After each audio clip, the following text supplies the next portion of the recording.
Good evening friends.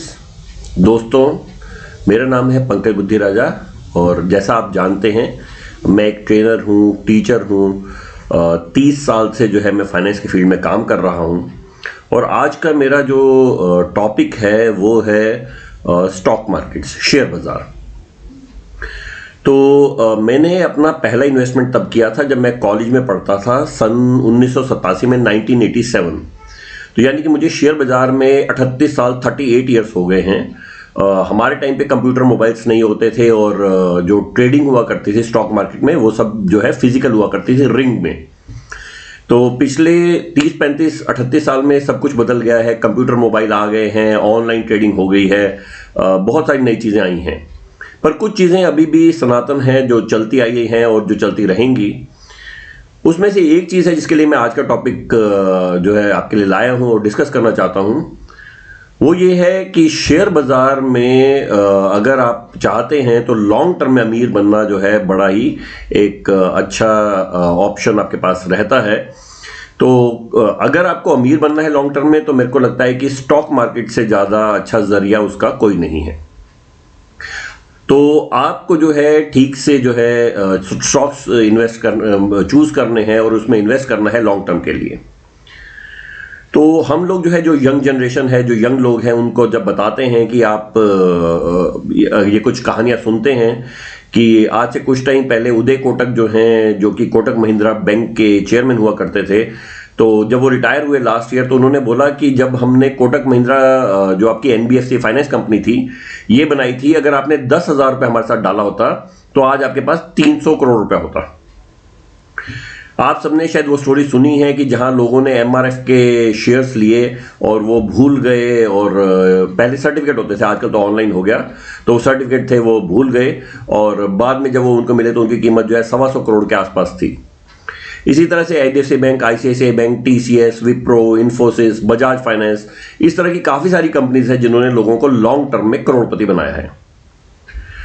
तो long term में करोड़पति बनने के लिए जो है शेयर बाजार से अगर आप बनना चाहते हैं तो दो चीजें हैं।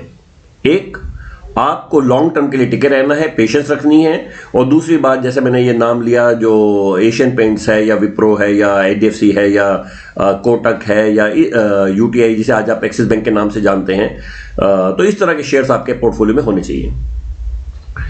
तो लॉन्ग टर्म में तो स्टिल आप होल्ड कर सकते हैं, बट शेयर्स कैसे चूज करेंगे? तो शेयर्स को अगर आप लॉन्ग टर्म के लिए चूज करते हैं तो उसका जो आसान तरीका होता है, जिसे हम फंडामेंटल एनालिसिस बोलते हैं। तो फंडामेंटल एनालिसिस में आप क्या करते हैं कि उस कंपनी के बारे में जिसमें आप इन्वेस्ट कर रहे हैं, जिसके शेयर्स ले रहे हैं, उसके बारे में सारी जानकारी हासिल करते हैं। आजकल तो सब चीज़ें इंटरनेट पे अवेलेबल हैं। तो उस कंपनी की अर्निंग पर शेयर, उसकी प्राइस टू अर्निंग रेशो, उसकी बुक वैल्यू, किस फील्ड में है, उनका जो है बाकी पीयर्स किस तरह से परफॉर्म कर रहे हैं, आगे क्या ग्रोथ एक्सपेक्टेड है, ये सब रहेगा। ये सब के लिए आपको पढ़ना पड़ेगा। तो मैं हमेशा मानता हूं कि पढ़ाई से ज्यादा इंपॉर्टेंट चीज दुनिया में कुछ भी नहीं है। तो अब जो आते हैं सबसे इंपॉर्टेंट चीज पे कि क्या पढ़ाई के बावजूद आपने अगर मान लीजिए कोई शेयर चूज किया तो ये फ्यूचर में जाके एक मल्टी बैगर बन जाएगा, क्या फ्यूचर में जाके आपको करोड़पति बना देगा? तो इसका मेरा जवाब ये रहता है कि जैसे राकेश झुनझुनवाला कहते थे कि मार्केट को जो है सिर्फ भगवान ही प्रिडिक्ट कर बता सकता है, वही प्रिडिक्ट कर सकता है। आप कोशिश कर सकते हैं प्रिडिक्ट करने की, परंतु होगा क्या ये सिर्फ भगवान ही जानता है, क्योंकि हमने कल नहीं देखा, भगवान ने कल देखा है। वो बता सकता है कि मार्केट क्या होगा। तो मुझे कैसे पता कि जो शेयर मैंने लिया है कल को ये बजाज या एचडीएफसी या कोटक या विप्रो या इन्फोसिस की तरह जो है मल्टी बैगर बन जाएगा? तो मेरे एक सीनियर जो है वो एक बड़ा अच्छा इसका जो है तरीका बताया करते थे, तो मैं आपके साथ जो शेयर करना चाहता हूँ। मेरे ख्याल से अगर आप इस पे ध्यान देते हैं तो ये फ्यूचर में आपके लिए बहुत लाभदायक होगा। तो मैं अपने बच्चों को बताता हूँ कि यंग एज में जो है अगर इसको अपनाते हैं तो काफी सक्सेसफुल हो सकते हैं। तो ये तरीका दोस्तों ये है कि आप 8 से 10 कंपनीज चूज कर लीजिए, जिनके ऊपर जो आप एनालिसिस कीजिए, जो आपको सेक्टर्स लगते हैं कि अच्छे हैं या आगे ग्रोथ सेक्टर्स हैं, तो इसमें 8 से 10 कंपनीज जो है चूज कर लीजिए।